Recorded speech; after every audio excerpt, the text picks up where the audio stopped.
Merci Laurent. Laurent a mis la barre très haut. Parce que présenter des chiffres de façon rigolote, c'est un peu compliqué. Je vous remercie d'être présent.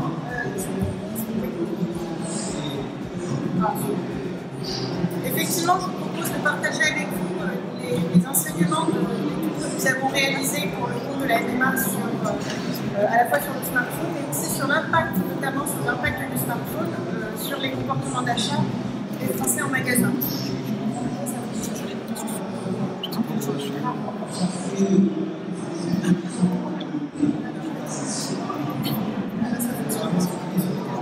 Donc, rapidement, en termes de méthodologie, je vais aller vraiment très vite sur ce point-là. Pour réaliser cette étude, nous avons interrogé un peu plus de 1500 individus âgés de 15 ans et plus, les utilisateurs de smartphones. Nous les avons interrogés en ligne au mois de juin dernier et nous avons redressé les résultats à la fin de la réalisation de l'étude pour obtenir une représentativité des résultats. Et très rapidement, avant de commencer à parler usage, encore faut-il s'intéresser à l'équipement. Aujourd'hui, au total en France, on compte à peu près 75% d'utilisateurs de smartphones. C'est très compliqué de...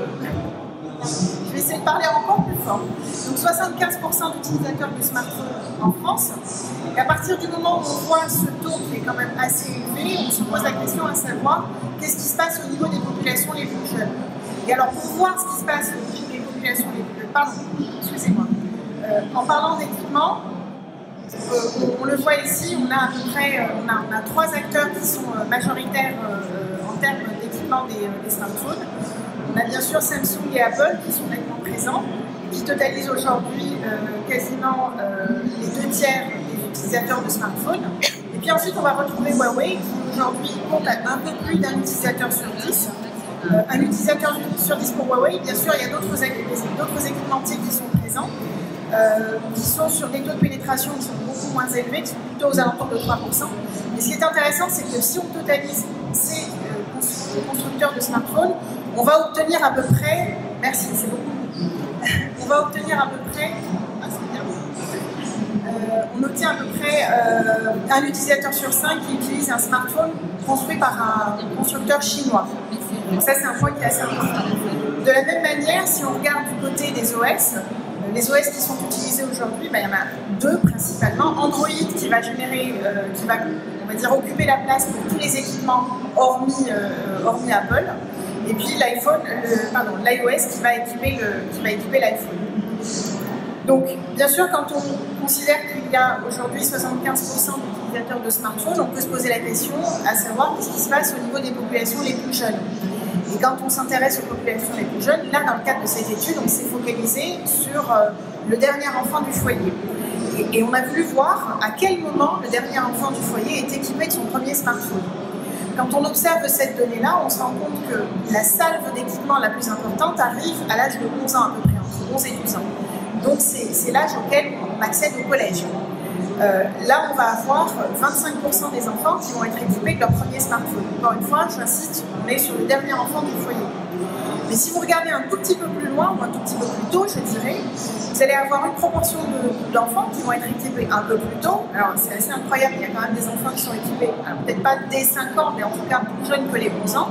Et si on cumule justement ceux qui sont équipés avant 11 ans avec ceux qui sont équipés dès l'âge de 11 ans, on est à peu près en présence d'un tiers des enfants qui disposent déjà d'un smartphone dès leur entrée au collège. Alors, j'aimerais bien faire un exercice et faire un petit sondage pour savoir parmi vous, ici présents, combien avaient un téléphone à 11 ans. Moi, j'en avais pas. Bravo. C'est tellement gardé ça. Donc, l'idée, c'est de voir justement depuis quand et à quel point aujourd'hui la présence du smartphone est importante dès le plus jeune âge.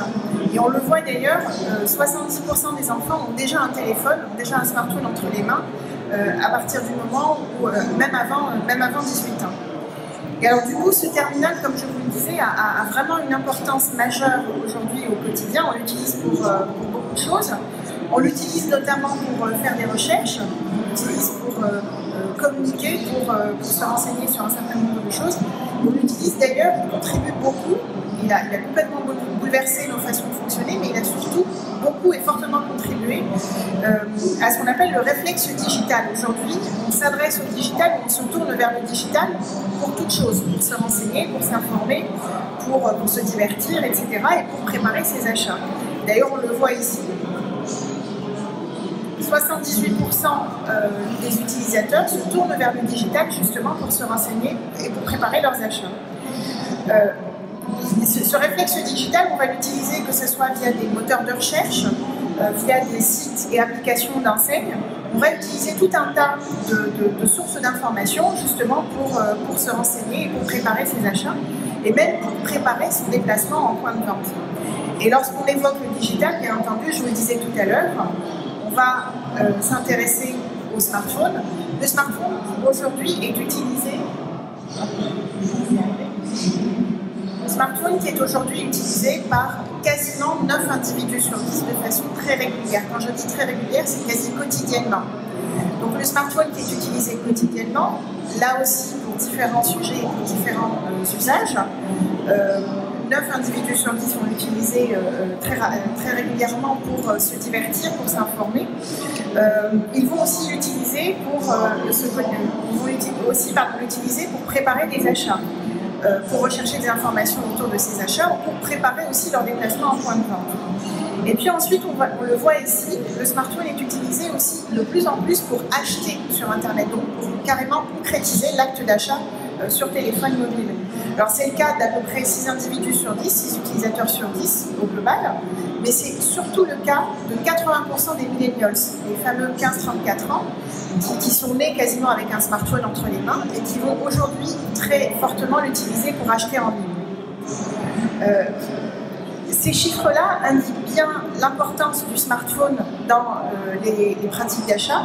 On pourrait carrément dire, on pourrait presque dire que le smartphone, c'est vraiment le trait d'union qui va permettre de rattacher le physique au digital, le digital au physique, et qui va accompagner l'utilisateur tout au long de son processus d'achat ou tout au long de son processus qui va l'amener justement en point de vente. Et d'ailleurs, on peut le voir ici, la relation au smartphone est très forte puisque les smartphones deviennent aujourd'hui des outils indispensables justement pour préparer leurs achats et pour se rendre en point de vente. On a identifié parmi les utilisateurs que nous avons interrogés ce qu'on a appelé à peu près 2 tiers d'individus que nous avons appelés les inconditionnels du smartphone. Pour ces personnes-là, utiliser le smartphone pour préparer leur déplacement en point de vente est indispensable.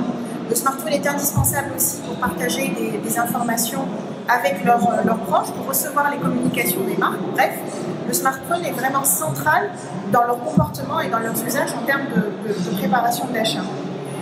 Et si on se mettait tous en situation aujourd'hui, qui d'entre nous n'a pas utilisé son smartphone à un moment donné dans la rue parce qu'il aurait besoin de trouver un point de vente, parce qu'il aurait besoin de trouver la dernière palette Sanala qui est disponible dans tel ou tel magasin d'hygiène et beauté, ou parce que son dernier petit lui a demandé les dernières baskets de Nike ou n'importe quelle autre marque. Et là, on va avoir un avantage qui est crucial, un avantage qui est aussi de plus en plus utilisé, c'est la géolocalisation. C'est très pratique, ça nous permet de savoir directement où trouver le produit, où trouver le point de vente dont nous avons besoin pour s'y rendre assez rapidement. Et alors, cette notion, je dois viser à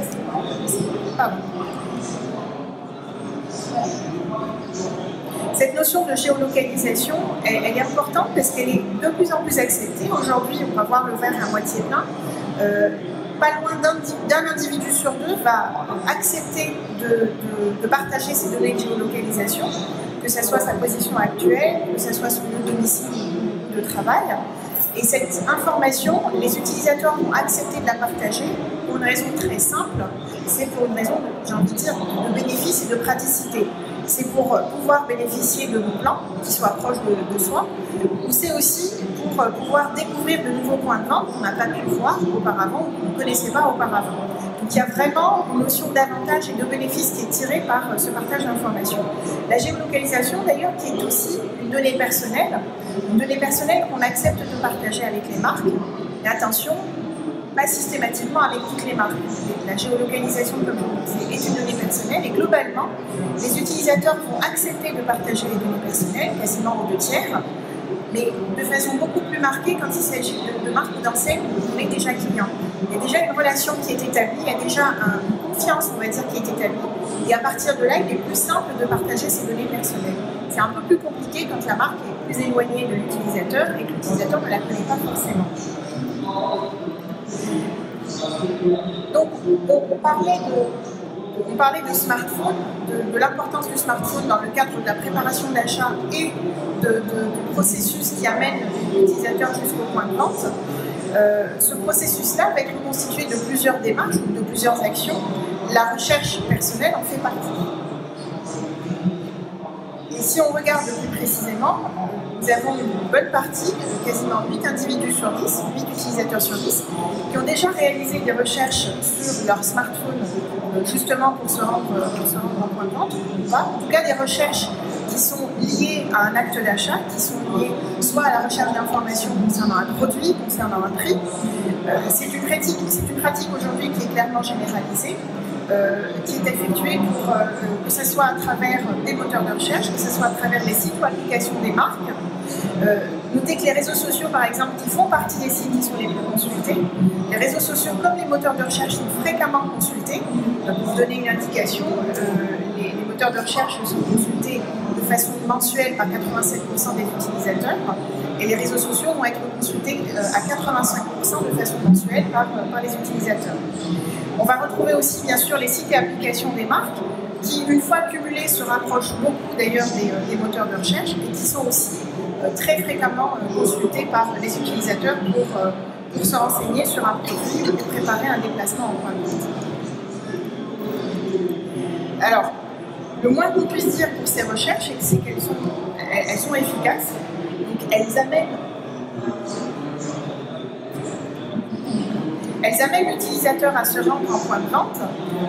On le voit ici, on a à peu près les 2/3 des utilisateurs qui se rendent en point de vente après avoir effectué une recherche. Encore une fois, les moteurs de recherche sont utilisés à peu près aux 3/4 par les utilisateurs. Et si on cumule encore une fois les applications et les sites des enseignes, on va se retrouver face à des contenus qui sont même plus fortement consultés que les moteurs de recherche. Alors, plusieurs informations sont recherchées sur les sites et applications ou sur les moteurs de recherche. On va retrouver à la fois des informations qui concernent le prix en priorité, c'est ce qui est recherché à 67% par les utilisateurs, mais on va aussi retrouver des informations qui sont liées à la disponibilité par exemple d'un produit dans un point de vente ou la localisation d'un point de vente à proprement parler ou même par exemple consulter les avis par rapport à des produits. Bien sûr, il y a d'autres types d'informations qui sont recherchées. On va retrouver par exemple des informations qui sont liées à tout ce qui est programme de fidélisation par exemple. Là, ça va être des informations qui sont beaucoup moins consultées et beaucoup moins recherchées, en tout cas dans le cadre de la préparation d'un déplacement en point de vente. Alors, ce qui est intéressant, c'est que ces visites généralement interviennent de façon assez rapide après ces recherches-là, puisque pour les 2/3 des utilisateurs qui ont effectué ces recherches, j'essaye de parler le plus fort possible, pour les 2/3 des utilisateurs qui consultent, qui font ces recherches-là, un peu plus des 2/3 d'ailleurs, ces visites en point de vente vont intervenir relativement rapidement puisqu'elles vont intervenir dans la semaine. Parmi les points de vente les plus visités dans ce cadre-là, on va retrouver les moyennes et grandes surfaces, on va retrouver aussi par exemple les restaurants ou les magasins de mode et d'habillement qui sont pas mal visités par les utilisateurs qui ont effectué des recherches. Alors, le smartphone, encore une fois, indispensable dans le cadre de la préparation d'achat et dans le cadre de la visite en point de vente, à la fois pour effectuer des recherches, mais aussi c'est aussi un moyen pour les utilisateurs d'être plus facilement en contact avec les marques ou à l'inverse, pour les marques d'être en contact avec l'utilisateur. Et là, le smartphone a vraiment révolutionné la donne, puisqu'aujourd'hui, on peut totaliser... Puisqu'aujourd'hui, on totalise 9 utilisateurs sur 10 qui sont en contact avec les marques et qui ont reçu une communication de la part d'une marque. Ces communications qui sont transmises par les enseignes sont largement présentes auprès de l'ensemble des utilisateurs qui ont déjà consulté que ce soit des communications qu'on appelle adressées, des communications comme par exemple les mails ou les SMS. La plupart du temps, ce sont quand même des communications qui sont adressées par des marques avec lesquelles nous sommes déjà en contact, ou des communications ciblées. Cette fois-ci, on va plutôt parler de publicité ou de notification. Ces communications, globalement, sont reçues de façon assez fréquente. C'est notamment le cas, par exemple, pour les mails, qui sont reçus à 93% de façon mensuelle par les utilisateurs. Et puis les publicités, là, on va être sur un niveau un tout petit peu moins élevé. On est aux alentours de 87%. Et on est vraiment sur une proportion qui est assez élevée. Et puis les notifications sont, elles, reçues de façon un tout petit peu moins fréquente, mais par 80% quasiment des utilisateurs qui les reçoivent de façon mensuelle. Et tout comme pour les recherches,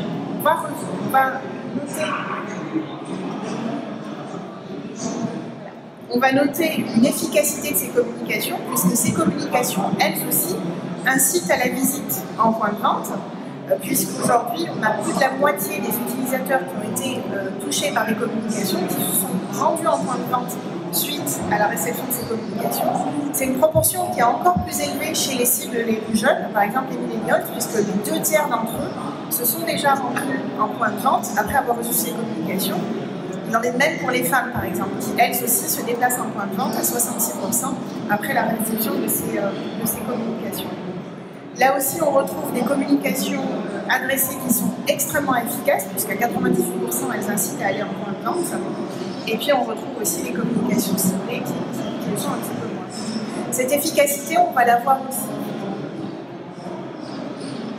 On va la voir aussi au niveau de la vitesse à laquelle les individus vont se rendre en point de vente. Tout à l'heure, on parlait des recherches qui incitaient à plus des 2 tiers à se rendre en point de vente dans la semaine qui suit la recherche. Quotidiennement, c'était aux alentours de 20%. Là, sur les communications, on est aux alentours de 12%, ce qui est quand même pas négligeable. Mais si on fait le cumul sur la semaine, les visites en semaine, les visites en point de vente qui suivent la communication dans la semaine, vont être aux alentours de 65%, donc on n'est vraiment pas très loin de la proportion générée par les recherches. Là aussi, on va avoir des lieux différents qui vont être visités. On retrouve encore les moyennes et grandes surfaces. On va retrouver les magasins de mode et puis les magasins d'hygiène et beauté qui sont visités à la suite de la réception de ces communications.